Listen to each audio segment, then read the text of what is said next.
로마서 4장으로 왔습니다. 우리 한세 하브르타가 점점 깊어지고 있습니다.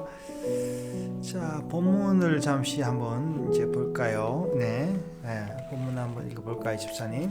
그런즉 육신으로 우리 조상인 아브라함이 무엇을 얻었다 하리요? 만일 아브라함이 행위로서 의롭다 하심을 받았으면 자랑할 것이 있으려니와 하나님 앞에서는 없느니라.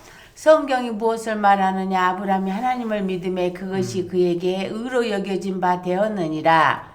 이라는 자에게는 그 싹시 은혜로 여겨지지 아니하고 보수로 여겨지거니와 이를 아니할지라도 경건하지 아니한 자를 의롭다 하시는 이를 믿는 자에게는 그의 믿음을 의로 여기시나니 이란 것이 없이 하나님께로 의로 여기심을 받은 사람의 복에 대하여 다윗이 말한 바 불법이 사함을 받고 죄가 가려짐을 받은 사람들은 복이 있고 주께서 그 죄를 인정하지 아니하실 사람은 복이 있도다 함과 같으니라. 자, 이제 이 말씀으로 이제 이 믿음으로 산다는 그 의미를 이야기를 하고 있는데요. 예. 전능하신 하나님께서는 그분의 주권을 따라 돌이킴이나 후회함이 없이 구원 역사를 진행하시고 완성하신다. 이 하나님의 구원 역사는 인간의 관점에서 보면 인간이 인지하는 시간 속에서 이루어지는 것 같지만 하나님의 영원에서 이루어지는 사건이다. 그러면 이렇게 하나님의 주권 속에서 이루어진 구원 역사 안에서 인간의 책임은 어떤 의미가 있는 것인가? 모함과 유한은 비교할 대상도 아님에도 기독교 역사는 인간의 책임에 대한 질문과 공방은 계속되고 있다. 아무리 위대한 작품이라도 무대가 끝나면 작품의 세트장은 미련 없이 정리되지만 작품이 공연되는 동안에는 이 무대가 계속 필요하기 때문이다. 자, 이제 뭐라 해서 지금 여기서 뭐를 지금 오늘 세트장 이야기를 하고 있는데요. 네.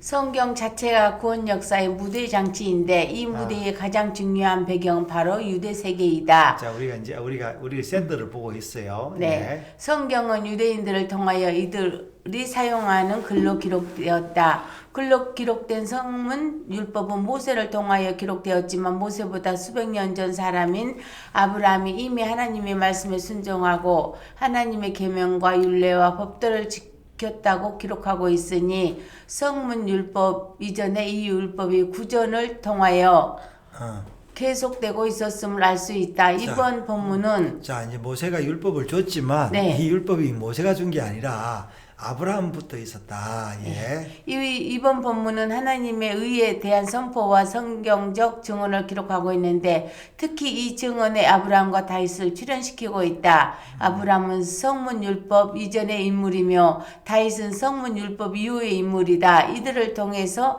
율법의 본질을 나타낼 뿐 아니라 율법이 증거하는 하나님의 의를 분명히 보여주고 있다. 먼저 바울은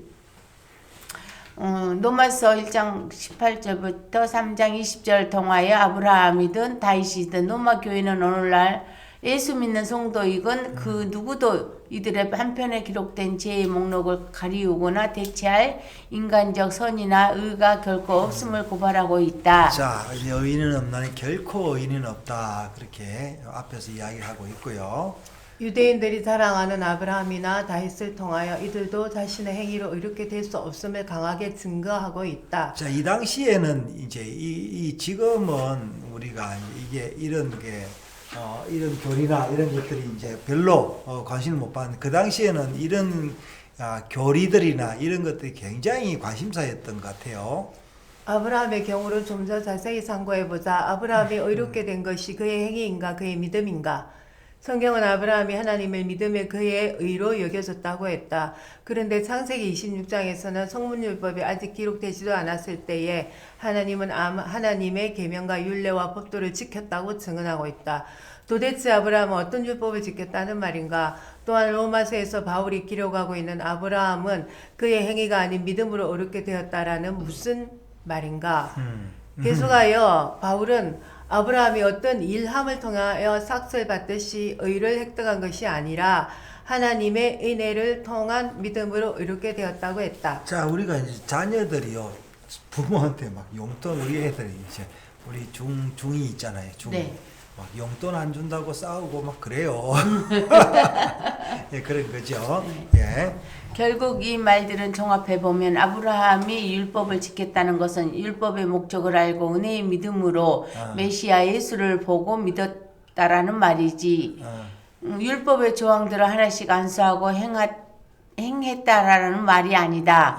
우리가 율법을 지킨다라는 말은 율법 조항의 안성이 아니다. 그리고 결코 안성할 수도 없고 그런 용도도 아니다. 네. 율법이 증거하는 은혜 안으로 들어가 믿음으로 예수 그리스도와 연합을 이루는 것이다. 자, 이제 율법을 지킨다라는 거는 뭐라고요? 그 율법을 완성하는 거야. 그렇게 아니라 네. 은혜 안으로 들어가 네. 그리스도와 연합한다. 야, 오늘 굉장한 문장입니다. 네. 그리하여 나의 힘으로 해결할 수 없는 죄가 가리움을 받고 내가 일하지 않았지만 의인으로 여겨져 그 나라 백성임이 밝혀져 감사와 찬송으로 살아가는 네. 존재가 되는 것이다. 자, 예, 그러면서요. 그러면서 이제 다윗을 이야기하네요. 다윗은 어떠한가? 다윗 역시 모든 인생과 마찬가지로 그의 의와 선행이 그의 한편에 기록된 죄악의 목록을 도저히 덮을 수가 없다. 다윗은 자신의 죄가 하나님께 범한 죄악임을 고백하였고 하나님의 은혜로 자신의 죄가 가려지고 하나님께 정죄당하지 아니함이 복이라고 고백하였다. 어떤 일함이나 공로가 없이 오직 하나님의 은혜로만 의로 여기심을 받았다고 한다. 인간이 저지른 행동대로 결과를 정하는 것이 아니라 주님께서는 불법을 용서하고 죄를 가리우며 죄를 인정하지도 않는다고 선언하고 있다. 이것이 복음의 은혜요 능력이 아니다. 아까 이제 본문에 뭐라 했어요? 불법이 사함을 받고 죄가 가려짐을 받았다. 이제 이게 이제 다윗을 이야기를 하고 있네요.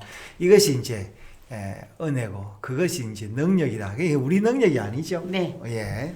그러면 이 큰 은혜 속에서 아브라함과 다윗 그리고 우리는 왜 어떻게 살아가야 하는가? 우리가 영원한 그 나라에 입성할 때까지 우리가 살아가는 이 구원 역사의 무대를 철거할 수도 그럴 필요도 없다. 이 무대 안에서 우리의 책임은 언약의 말씀을 따라 살아가는 것인데 이 살아감은 하나님의 은혜에 의해 나의 존재나 공로를 더하는 것이 아니다. 말씀을 따라 날마다 죽음을 경험하는 것이다. 말씀은 은혜가 내 안에 침노함으로 나는 죽고 또 죽어 마침내 내 안에 하나님의 의이신 그리스도만 남아있는 것이다. 지금 아브라함도 다윗에게도 오직 그리스도만 남아있다. 이렇게 그리스도를 나타내고 하나님의 은혜를 찬양하는 것이 믿음으로 사는 것이고 말씀을 따라 사는 것이다. 자, 예, 오늘도 그랬어요. 지금 주께서 그 죄를 인정하지 아니하실 사람은 복이 있다 이제 그랬는데 자, 우리가 이제 그 복으로 그 복으로 살아가고 있습니다. 오늘도 이게 진짜 나는 이게 그 문장이 이 문장이 진짜 마음에 진짜 드네요. 아까 어디였습니까? 예, 성문율법 어디 있죠? 획득한 것이 아니다.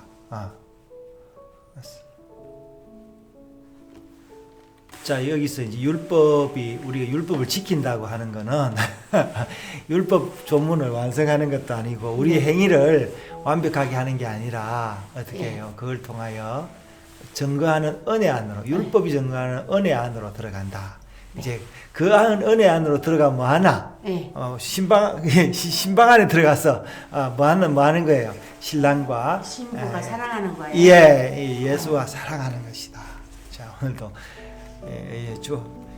명문장을 남겨주신 우리 한서님 감사합니다.